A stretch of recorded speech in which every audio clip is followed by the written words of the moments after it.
अराजकतावाद 3। पिछले 2 लेखों में हमने अराजकतावाद के संबंध में सर्वसाधारण तथ्य लिखे थे। ऐसे महत्वपूर्ण विषय पर जो कि दुनिया के पुराने विचारों एवं परंपराओं के विरुद्ध नया नया ही सामने आए, इतने छोटे लेख से पाठकों की जिज्ञासा को शांत नहीं किया जा सकता था। इस प्रकार अनेक शंकाएं जन्म लेती है। फिर भी हम उनके मोटे मोटे सिद्धांत पाठकों के सामने रख रहे हैं, जिनसे कि वे इनकी मोटी मोटी बातें समझ चुके होंगे। अब हम इसी तरह साम्यवाद, समाजवाद और नाशवाद जैसे सिद्धांतों पर लिखेंगे, ताकि हिंदुस्तान भी समझ सके कि विदेशों में कौन कौन सी विचारधाराएं चलन में हैं। मगर किसी अन्य विषय पर लिखने से पूर्व अराजकतावाद के संबंध में बहुत सी महत्वपूर्ण एवं रोचक बातें लिखने का विचार है, जिसमें नाशवाद का इतिहास भी है, अर्थात अराजकतावादियों ने अब तक क्या किया, वे किस प्रकार बदनाम किए गए। ऊपर हमने उनके विचार बताए हैं। अब हम यह बताना चाहते हैं कि उन्होंने इन विचारों को अमली जामा पहनाने के लिए क्या किया और किस प्रकार वह बल प्रयोग से बहुत मजबूत सरकारों से भिड़ जाते थे और उन मुठभेड़ों में जान की बाजी तक लगा देते थे। दरअसल जब दमन और शोषण सीमा से अधिक हो जाए, जब शांतिमय और खुले काम को कुचल दिया जाए, तब कुछ करने वाले हमेशा गुप्त रूप से काम करना शुरू कर देते हैं और दमन देखते ही प्रतिशोध के लिए तैयार हो जाते हैं। यूरोप में जब गरीब मजदूरों का भारी दमन हो रहा था, उनके हर तरह के कार्य को कुचल डाला गया था या कुचला जा रहा था, उस समय रूस के संपन्न परिवार से माइकल बाकुनिन को, जो रूस के तोपखाने में एक बड़े अधिकारी थे, पोलैंड के विद्रोह से निपटने के लिए भेजा गया था। वहां विद्रोहियों को जिस प्रकार जुल्म करके दबाया जा रहा था, उसे देखकर उनका मन एकदम बदल गया और वे युगांतकारी बन बैठे। अंत में उनके विचार अराजकतावाद की ओर झुक गए। उन्होंने सन 1834 में नौकरी त्याग दी। उसके पश्चात बर्लिन और स्विट्जरलैंड के रास्ते पेरिस पहुंचे। उस समय आमतौर पर सरकारें इनके विचारों के कारण इनके विरुद्ध थी। 1864 तक वह अपने विचार पुख्ता करते रहे और मजदूरों में प्रचार करते रहे।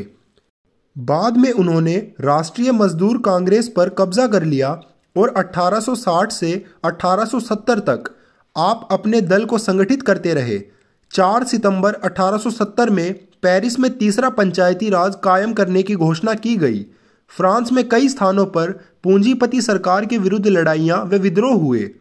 लियोन शहर में विद्रोह भड़का, उसमें बाकुनिन शामिल हुए। इनका पलड़ा ही भारी रहा। कुछ ही दिनों बाद वहां उनकी हार हो गई और वे वहां से लौट आए। 1873 में हस्पानिया में बगावत खड़ी हो गई, उसमें शामिल होकर ये लड़े। कुछ दिन तक तो मामला खूब गर्म रहा, लेकिन अंत में वहां भी हार हो गई। वहां से लौटे तो इटली में बगावत जारी थी। वहां जाकर इन्होंने युद्ध की बागडोर हाथ में ले ली। गैरीबोल्डी भी कुछ विरोध के बाद उनके साथ मिल गए थे। कुछ दिनों के दंगों के बाद वहां भी हार हो गई। इस तरह उनका सारा जीवन लड़ने भिड़ने में गुजर गया। अंत में जब वह बूढ़े हो गए तो उन्होंने अपने साथियों को खत लिखे कि अब मैं अपने हाथों से नेतृत्व की बागडोर छोड़ता हूं, ताकि काम में रुकावट न पड़े। अंत में जुलाई 1876 में बीमारी की हालत में उनका निधन हो गया।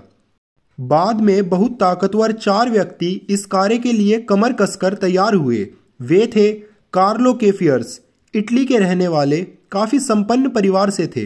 दूसरे माला टेम्टा, आप बड़े विद्वान डॉक्टर थे, लेकिन आप सभी कुछ छोड़कर युगांतकारी बन गए। तीसरे पाल बर्सी भी बड़े मशहूर डॉक्टर थे, आप भी इसी कार्य में लग गए। चौथे थे पीटर क्रोपोटकिन, आप रूसी परिवार से थे।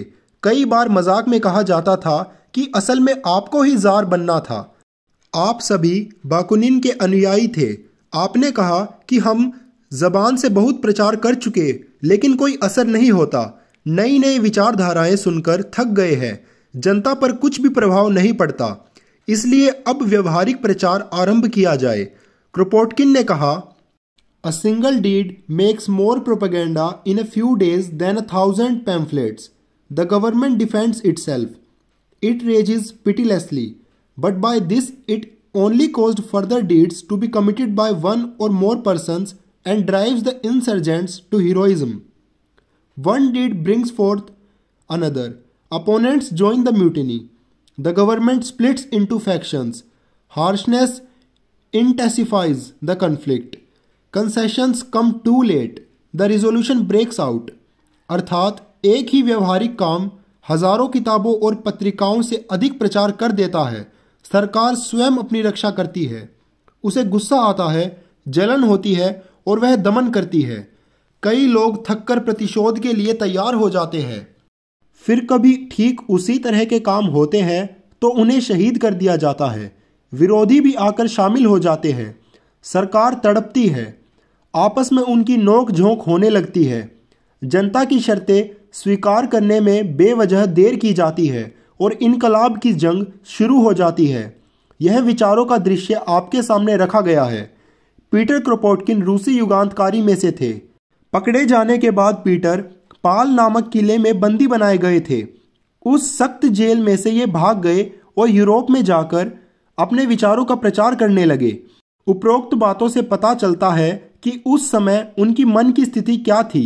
सबसे पहले उन्होंने बर्न नामक शहर में फ्रांस में मजदूरों के शासन की स्थापना वाले दिन की बरसी मनाई। यह बात 18 मार्च 1876 की है। उस दिन उन्होंने मजदूरों का जुलूस निकाला और बाजार में पुलिस से हाथापाई भी कर बैठे। जब सिपाहियों ने उनके लाल झंडे को उखाड़ने का प्रयास किया तब बहुत तगड़ा फसाद खड़ा हो गया। अनेक सिपाही बुरी तरह घायल हुए।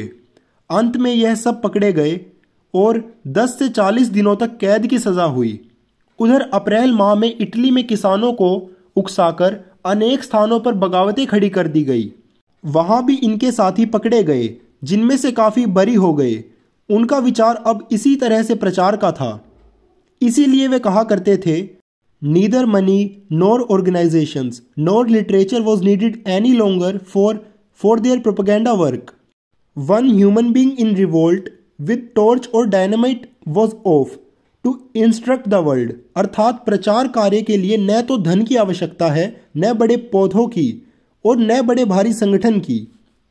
कोई भी एक आदमी जिसने हाथ में मशाल पकड़ी हुई हो, जिससे वह आग लगा सके, या डायनामाइट हो जिससे वह एक बार मकानों और ऐसे इंसानों को उड़ा सके, सारी दुनिया को अपनी इच्छानुसार शिक्षा दे सकता है। अगले बरस 1868 से बस ऐसे कामों ने जोर पकड़ लिया। बर्लिन में इटली का बादशाह हर्बर्ट जब अपनी बेटी के साथ मोटर कार में जा रहा था तब उसे मारने का प्रयास किया गया।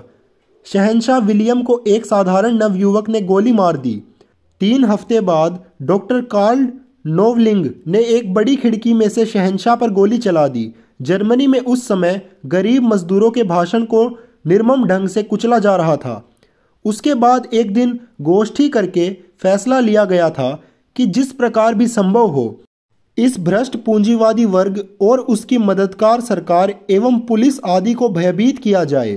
15 दिसंबर 1883 को विलीरिड फ्लोडसोर्फ में उलूबैक नाम के कुख्यात पुलिस अफसर को मार डाला गया।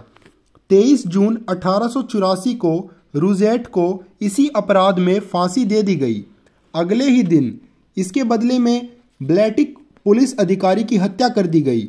ऑस्ट्रिया की सरकार गुस्से में आ गई और वियना में पुलिस ने जबरदस्त घेराबंदी करके अनेक व्यक्ति गिरफ्तार कर लिए और 2 को फांसी पर टांग दिया। उधर लियुन में हड़तालें हुई। एक हड़ताली फिरूनियर ने अपने पूंजीपति मालिक को गोली मार दी। उसके अभिनंदन समारोह में एक पिस्तौल उपहार स्वरूप दी गई। 1888 में वहां बहुत गड़बड़ी मची हुई थी और रेशम के मजदूर भूखों मर रहे थे। पूंजीपतियों के समाचार पत्र मालिक और उनके दूसरे धनी मित्र एक जगह ऐश उड़ाने में मसरूफ थे। वहीं एक बम फेंक दिया गया। अमीर लोग कांप उठे। 60 अराजकतावादी पकड़े गए। उनमें से केवल 3 ही बरी किए गए। लेकिन फिर भी असली बम फेंकने वाले की बहुत तलाश की जाती रही। अंत में वह पकड़ा गया और फांसी पर लटका दिया गया। बस इस तरह ही उनके विचारों की लाइन पर काम चल पड़ा। फिर तो जहां भी हड़ताल होती वहीं कत्ल भी हो जाता। इन बातों का जिम्मेदार भी अराजकतावादियों को ही ठहराया जाता। इसलिए इस नाम से ही लोग थर थर कांपने लगे। उधर एक जर्मन अराजकतावादी जहान मोस्ट जो पहले दफ्तरी का काम करता था, 1882 में अमेरिका जा पहुंचा। उसने भी यह विचार जनता के समक्ष रखने आरंभ किए। वह भाषण बड़ा सुंदर देता था और उसका अमेरिका में बहुत प्रभाव पड़ा। 1886 में शिकागो आदि में बहुत सी हड़तालें हो रही थी। एक कागज कारखाने के मजदूरों में एक अराजकतावादी स्पाइज उपदेश दे रहा था। कारखाना मालिकों ने इसे बंद करने की कोशिश की। वहां लड़ाई हो गई। पुलिस बुलाई गई, जिसने आते ही गोलियां चला दी। 6 आदमी मारे गए और कई जख्मी हो गए। स्पाइज को गुस्सा आया। उसने स्वयं जाकर एक नोटिस कंपोज करके मुद्रित कर दिया कि मजदूरों को मिलकर अपने निरपराध भाइयों के खून का बदला लेना चाहिए। अगले दिन 4 मई 1886 को हे मार्केट में जलसा था। शहर का अध्यक्ष इसे देखने आया था। उसने देखा कि वहां कोई आपत्तिजनक बातें नहीं हो रही है। वह चला गया। बाद में पुलिस ने आकर बिना आगा पीछा देखे मारपीट करनी शुरू कर दी और कहा कि जलसा बंद करो। तभी एक बम पुलिस वालों पर फेंका गया, जिसके साथ ही बहुत से पुलिस वाले मारे गए। कई व्यक्तियों को पकड़कर फांसी की सजा दे दी गई। जाते जाते उनमें से एक शख्स कहने लगा, मैं फिर कहता हूँ, मैं वर्तमान व्यवस्था का कट्टर दुश्मन हूँ। मैं चाहता हूँ कि हम इस राज सत्ता को मिटा दें और खुद राज सत्ता का इस्तेमाल करें। आप शायद हंसें कि मैं तो अब बम नहीं फेंक सकूंगा, लेकिन मैं बताता हूँ कि तुम्हारे जुल्मों ने सभी मजदूरों को बम संभालने और चलाने पर मजबूर कर दिया है। यह जान लो कि मैं सच कह रहा हूँ कि मेरे फांसी लगने पर और भी कई आदमी पैदा हो जाएंगे। मैं तुम्हें घृणित दृष्टि से देखता हूँ और तुम्हारी राज सत्ता को मटिया मेट कर देना चाहता हूँ। मुझे फांसी चढ़ा दो। खैर, इस तरह बुरी सी घटनाएं होती रही, लेकिन एक दो प्रसिद्ध घटनाएं और हुई। अमेरिका के अध्यक्ष मैकनील पर गोली चलाई गई थी और फिर स्टील कंपनी में हड़ताल हुई। यहाँ मजदूरों पर जुल्म ढाए जा रहे थे। उसके मालिक हेनरी सी फ्रिक को अलेक्जेंडर नामक अराजकतावादी ने गोली मारकर जख्मी कर दिया, जिसे आजीवन कैद हो गई। खैर, इस तरह अमेरिका में भी अराजकतावादियों के इस विचार का प्रचार और उस पर अमल होने लगा। इधर यूरोप में भी अंधेर चल रहा था। पुलिस और सरकार के साथ इन अराजकतावादियों का झगड़ा बढ़ गया। अंत में एक दिन वैलेंट नाम के एक नवयुवक ने असेंबली में बम फेंक दिया, लेकिन एक औरत ने उसका हाथ पकड़कर उसे बाधा दी। परिणाम स्वरूप कुछ डिप्टियों के घायल होने के अलावा कुछ और विशेष न हुआ। उसने बड़ी बुलंद आवाज में स्पष्टीकरण देते हुए कहा, it takes a loud voice to make the deaf hear, यानी बहरों को सुनाने के लिए बड़ी बुलंद आवाज की जरूरत होती है। अब तुम मुझे सजा दोगे, पर मुझे इसका कोई भय नहीं, क्योंकि मैंने तुम्हारे दिल को चोट पहुंचाई है। तुम जो कि गरीबों के साथ अत्याचार करते हो और मेहनत करने वाले भूखे मरते हैं, और तुम उनका खून चूस चूस कर ऐश कर रहे हो। मैंने तुम्हें चोट मारी है, अब तुम्हारी बारी है। उसके लिए बहुत सी अपीलें की गई। सबसे ज्यादा जख्मी हुए असेंबली के सदस्य ने भी जूरी से कहा कि इस पर दया की जाए, लेकिन कार्नेट नामक अध्यक्ष की जूरी ने उनकी बातों को अस्वीकार करते हुए उसे फांसी की सजा दे दी। बाद में एक इटालियन लड़के ने एक छुरी कार्नेट के पार कर दी, जिस पर वैलेंट का नाम लिखा हुआ था। इसी तरह हद दर्जे के अत्याचारों से तंग आकर स्पेन में भी बम चले और अंततः एक इटालियन ने वजीर को मार डाला। इसी तरह युआन के बादशाह ऑस्ट्रिया की मालिका पर भी हमले किए गए। 1900 में गैटाने ब्रेसी ने इटली के बादशाह हर्बर्ट को मार डाला। इसी प्रकार वे लोग गरीबों की खातिर अपनी जिंदगियों से खेलते रहे और हंसते हंसते फांसी पर चढ़ते रहे। इसलिए उनके विरोधी भी उनके विरुद्ध कुछ नहीं कर सकते। उनके अंतिम शहीदों साको और वेलजेटी को अभी पिछले साल फांसी हुई। वे जिस दिलेरी से फांसी पर लटके सब जानते हैं। बस यही संक्षिप्त इतिहास है अराजकतावाद और उसके कार्यों का। अगली बार साम्यवाद के बारे में लेख लिखेंगे। भगत सिंह। आओ नी पेड़ों रल मिल गाये कोड़ियाँ, भगत सिंह सरदारनियाँ।